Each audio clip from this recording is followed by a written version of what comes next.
welcome to the Writer's Block. I'm your host, John Ronan, and during our half-hour interview programs, I talk to writers about their craft, what inspired them, what they're working on, what they might have planned for the future. I know you're familiar with that format because we're in our 18th year, and we're really proud of that. And I want to point out again that we're open to all kinds of ideas for guests. Sometimes we have non-writers. We've had actually painters, we've had portraitists, we've had actors, we've even had a couple of poets, if you can imagine that. So we're open to a wide variety. I'd like you to watch for our address at the end of the program, and if you have any suggestions, please write and send those along to the address given there. I also want to remind you that most past episodes of the Writer's Block are available at Sawyer Free Library. They're still on tape, so don't throw your old VHS out yet. If you want to come in and get a past show, you can take it out, watch it at home, then bring it back just as you would a book. Now tonight I'm very happy to say we do have a writer, a talented woman who's written on some interesting medical fields. Her name is Susan Berg. Susan is an immigrant from the Midwest, like myself. She was originally from Milwaukee, Wisconsin, and attended the University of Wisconsin in Milwaukee, where she graduated with a medical tech degree in 1971. She was attracted to Massachusetts, however, and moved here in 1971. She told me just before the show partly to just get the heck away from Milwaukee. So she made the good choice of coming to Massachusetts, where she has lived ever since, occasionally in Boston, sometimes in Roslindale, and for many years now in Danvers. She has had a career as a medical technician. She's also taught computers. She has been in the retail business, renting videos. And finally, in 1998, I believe, she began studying at North Shore Community College toward an occupational therapy degree, which led to the book that we're going to speak about this evening, Adorable Photographs of Our Baby, a book to help Alzheimer's patients and their families deal with that disease. Susan, welcome to the Writer's Block. Welcome. Thank you. I'm glad you could make it. Thank you very much for having me. I'm sorry if I made too much fun of Milwaukee there. That's okay. Before the show. I'm interested in personally, what did you draw? What drew you to Massachusetts? Why didn't you go to, say, San Francisco? Well, because of the young population. When I came here, I was only 21 and wanted to see what the rest of the world was like, because Milwaukee's kind of a sheltered city, even though it's pretty big. It's kind of sheltered, and I needed to spread my wings, so I decided Massachusetts was the place to go. Did you have family out here? No family at all. A friend and I moved out here, and I never turned back. She actually moved to Detroit, but I stayed here. She moved back to Detroit, huh? Well, she moved to Detroit. She was from Milwaukee, but then moved to Boston, then moved to Detroit afterwards. So kind of a strange thing, but that's what happened. So you don't hear about too many people moving back to Detroit. No, I know. But she met a gentleman out here, and he was from Detroit, so that's how that whole thing transpired. And I take it you've been happy in Massachusetts? Yes, I have been. Now, you had a degree at the University of Wisconsin in medical technology. Correct. But that was not satisfying enough for you. No, you went to North Shore, right? The big time. The big time to get a medical, occupational therapy. Right. degree. And the reason I did that was because being a medical technologist, you don't really have hands-on effect with somebody. You're kind of in the background. You do a lot of help for them, but you really aren't touching them, feeling them, helping them directly. So I like the occupational therapy field because it's really hands-on, and you really got to interact with people directly, and you could see the good that you were doing. Whereas when you're doing lab tests, you look at the test tube and say, yeah, this looks good, but you really don't know what the person is like. So as a medical technician, you were operating machines or in the blood lab, tests, looking at centrifuges and that sort of thing. Yes. And how did you find occupational therapy? Well, I did, when I went into medical technology, it was kind of, I was a kid, I looked through the catalog, I said, oh, good, this looks like it's got a lot of science, I like science, I'll do this. But I really not knowing what the field was like until I got there. But with occupational therapy, I did some research, and I knew people that were in the program that really liked it, and so I decided this was for me. And you've been happy in it ever since? Yes, and there's the good thing about occupational therapy is there's so many things you can do with it. There's so many areas you can work in. And actually, I really like the activity aspect of it, is doing activities with the elderly. It seems to be what I really enjoy. And tell us about your present occupation. Well, You're right activities now, director. I'm an activities director at Hunt Nursing and Rehabilitation Center in Danvers. Been there for 7 years, and I really like helping the residents there. You get such a good feeling of satisfaction because you're helping them, and they're so appreciative of what you do. They just, for the smallest things, they are so grateful to you, and really makes you feel good working there. Now, you have specialized even more in the medical field by working with Alzheimer's patients. Right. And you wrote a book, and I'm going to hold this up right now, Adorable Photographs of Our Baby, which is not really about babies, really. Well, not. So tell us about this book and how you got into you can hold this way up. Tell us how you got into Alzheimer's therapy and about this book. Well, we do have a dementia unit at Hunt, and I was doing activities up there, and it seemed that they liked babies, and most people do. People are hardwired to like babies. And what I used to do is cut pictures out of magazines and kind of make little booklets for them to use. They really enjoyed doing that. And so I saw a lot of books at the library and different places for people with dementia, but I never saw one that had baby pictures, that had activity ideas related to the baby pictures with information for families and caregivers to use and healthcare professionals to use. So I decided that I needed to write the book.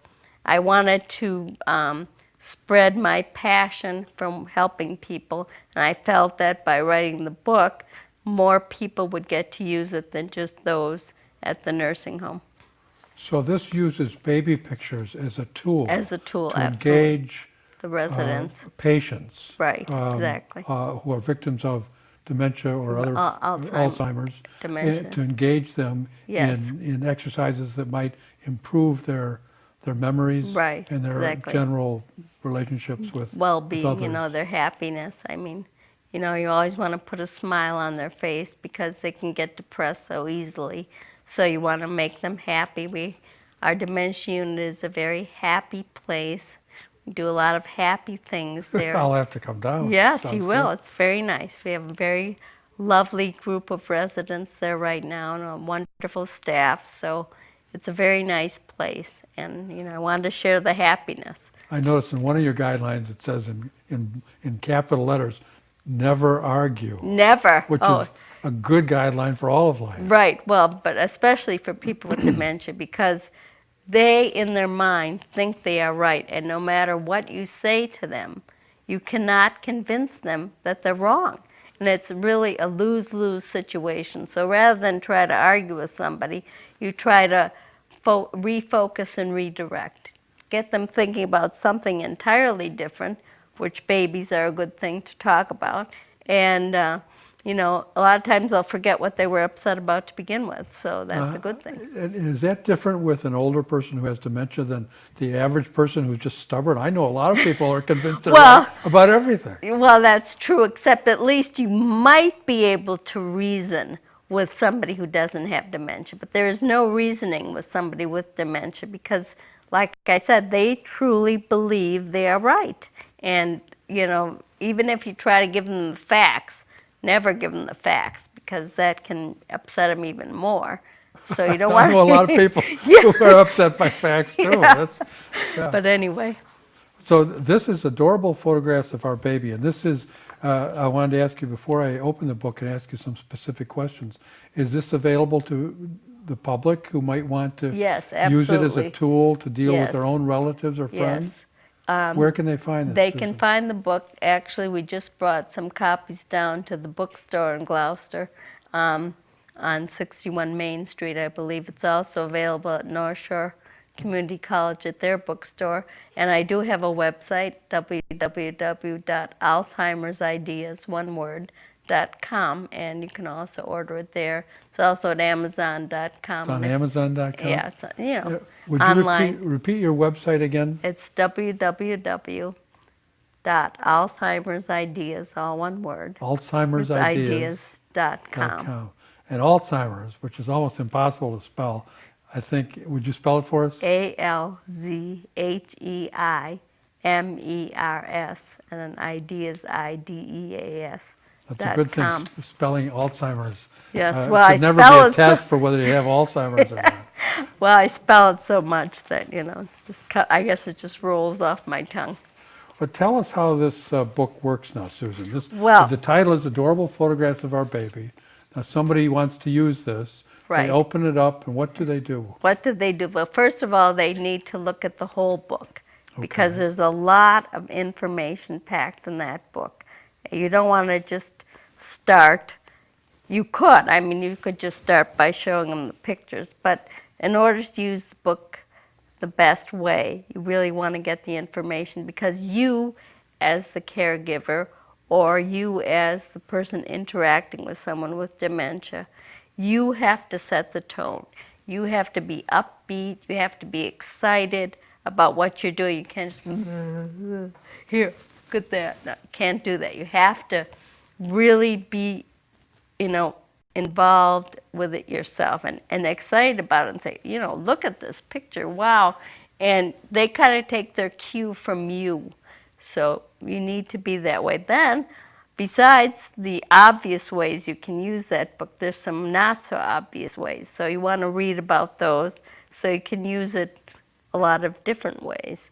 I mean, sometimes I'll show the pictures and we'll start with the picture, but we'll just go talking about something related to something else. And, you can have a conversation for a half an hour, an hour, just because the subject kind of changes. And then when they're done talking about one picture, we can look at another picture. Sometimes, the pictures are good to show before another activity. For example, if you want somebody to take a bath, you show the picture of the baby taking the bath, and then you kind of talk to them about taking a bath, how nice it is to take a bath, how nice it feels to take a bath, and then you kind of walk them into the bathtub or the shower so they can get clean, because that can be an issue for some people with dementia sometimes. So you have to take the book as a whole and read the recommendations. Right, read the I cited one, never argue. Right, and right, there well, are other lists, for instance, right. of tips for maximizing positive relationships. Right. That's what that is part of. And then you get into the core of the book, and these are the pictures. I'm going to show one. Yeah. This says underneath, the cut line is, they love our baby. And there's a picture of a baby on this side.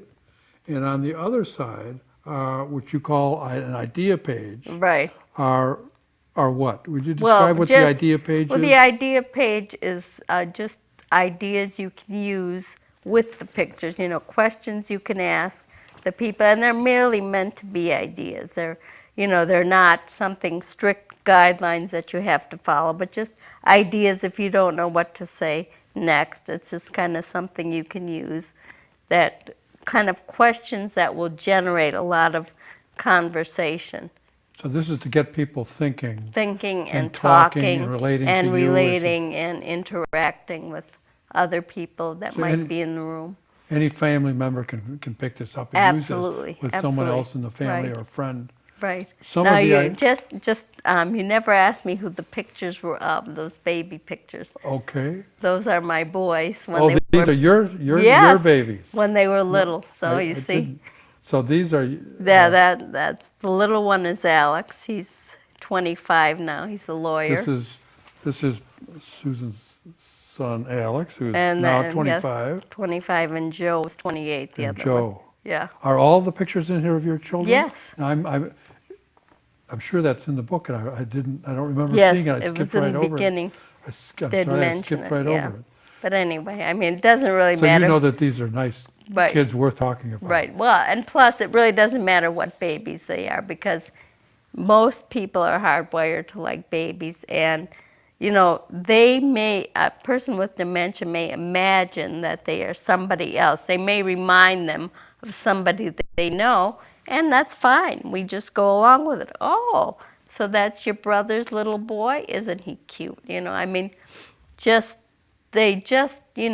it's just a wonderful thing to be able to talk about babies and whatever they want to talk about. And this is just a starter. Yeah, it's like a starter. It's like, you can start with that, and it just can go in so many different directions. You may show the picture one day, they'll talk about something. The next day they may focus on something else. So it can be, even though they're looking at the same pictures, it can be a whole new activity. Plus, some of the other ideas I have, for example, we do something called A Picture's Worth 1,000 Words, where we kind of write a story just about one picture. So, I may ask some questions about the picture, like who's in the picture, what are their names. Mm-hmm. Now, just so you know, there's never a wrong answer. Nothing is ever wrong. So if they want the kids' names to be Jim and Charlie, then today they're Jim and Charlie. Tomorrow they may be Bob and Frank. That's okay. From the same person. Right. And how old are they? Well, today they might be 6 months and 3 years. Tomorrow they might be 9 months and 4 years. I mean, that's okay. We just go with the flow, no matter what. How is Alzheimer's staged as a disease? Well, they have different ways of staging it. I mean, some people say early, middle, and late stage. Some people say there's 7 stages. But in the beginning, people know there's something wrong, but they still can function pretty well. As the disease progresses, they get more forgetful, and they really need a lot of supervision. Whereas you get into the late stages, they may become nonverbal and may not be able to walk and really lose a lot of function. So are the people you describe who might name a baby Charles one day and Anne the next, are they middle range? We have actually a big range of people from early to late stage. We have a number of different people at different stages. And the other good thing about this book is that no matter what stage somebody is in, you can use the book. And you can actually kind of make your groups, if you're going to do it in a group setting, multi-level, where you can involve somebody who may be nonverbal with somebody who, is pretty high functioning. And you can kind of make the whole thing flow together. In fact, in the book also, there are strategies for running a successful group if you wanted to use this in a nursing home setting or in assisted living or adult daycare. Now, does a consistent use of exercises such as those you present in your book slow down the progress? Well, I mean, there is no concrete proof that that's the case. However, what I see, and of course I'm only seeing the people that I work with, is those who are really involved in the activities seem not, I don't know how to say this best, but don't decline as fast as those who don't. I mean, every person, the problem is every person is different, and everybody's level of decline is different. So to compare one person with another, it's difficult because you don't know what would happen had you not done anything. But I have seen the folks that are on our dementia unit doing quite well, considering, the other obstacles they have to overcome. Now, I wanted to ask you I want to go back a few minutes. You've used the term a couple times, liking babies or responding positively to baby pictures is hardwired. Right. into our psyche. Will you explain what you mean by that? Well, just that people, because, we were babies, and because, naturally, as you get older and you have your own children, you really respond to taking care of babies. So, unless you're a grumpy old man who always hated kids, or you had maybe some trauma when you were little and don't like kids, otherwise, just about everybody likes babies. And So we're genetically predisposed to right, feel right, protective and, right, and exactly, affectionate toward. right. I want to ask you in a practical way. So, I'm still back here on this picture of your kids here. Yeah. I want to look at the idea page. Now, on the idea page, it repeats first the title under this picture, They Love Our Baby, and you have a suggested question here. Who loves the baby? Right. So, and then I'm going to read a little bit underneath that question. It says, if the participants need help, say, does the baby's brother love him?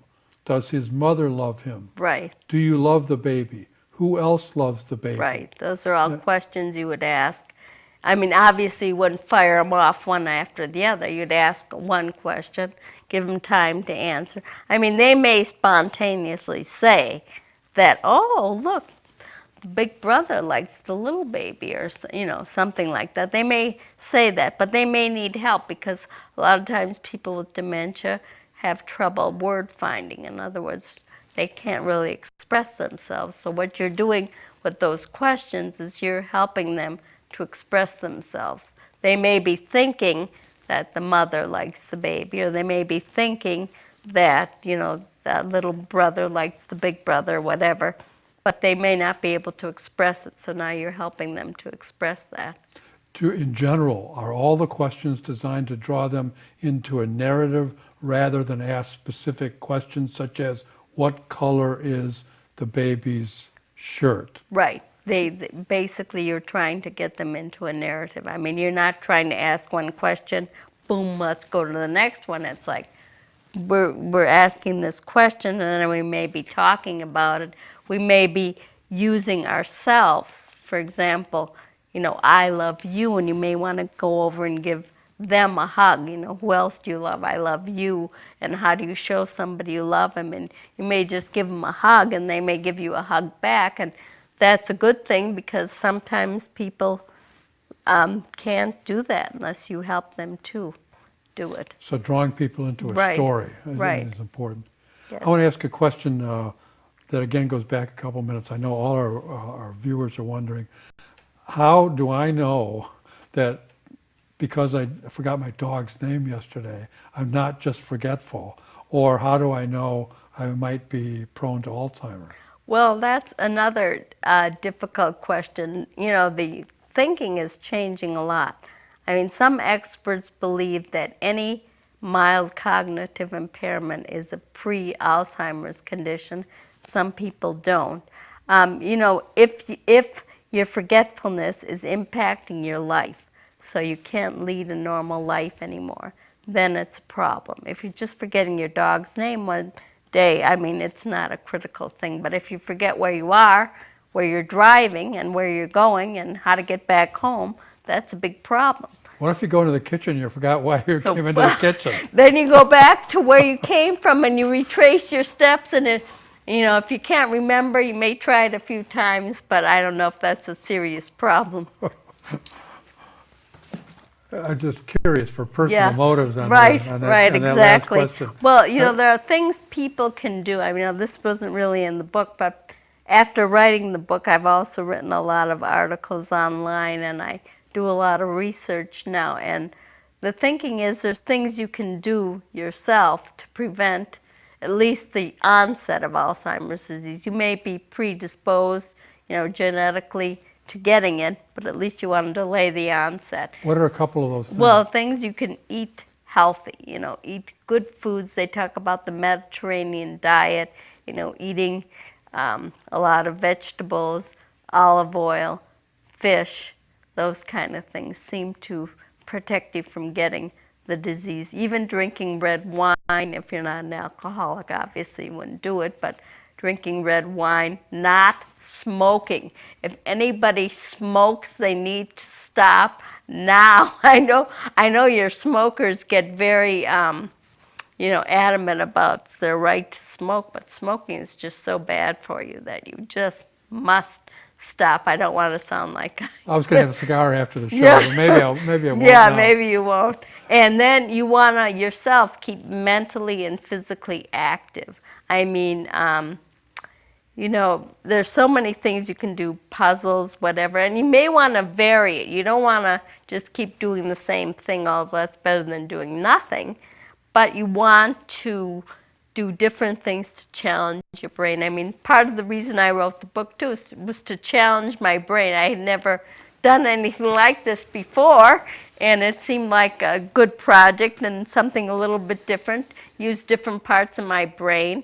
And so, I mean, that's the kind of thing you should really do to keep your brain active. Thank you very much for that, Susan. I just noticed our clock, and I've got to begin to wrap up here.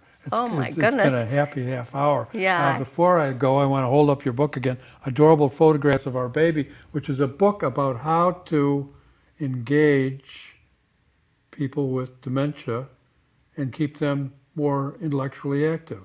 And it's by Susan Berg, and it's available here in Gloucester at the bookstore.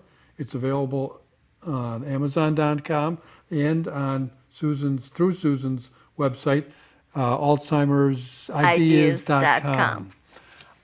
Thank you very much for being with us this evening, Susan. Thank you so much for having me.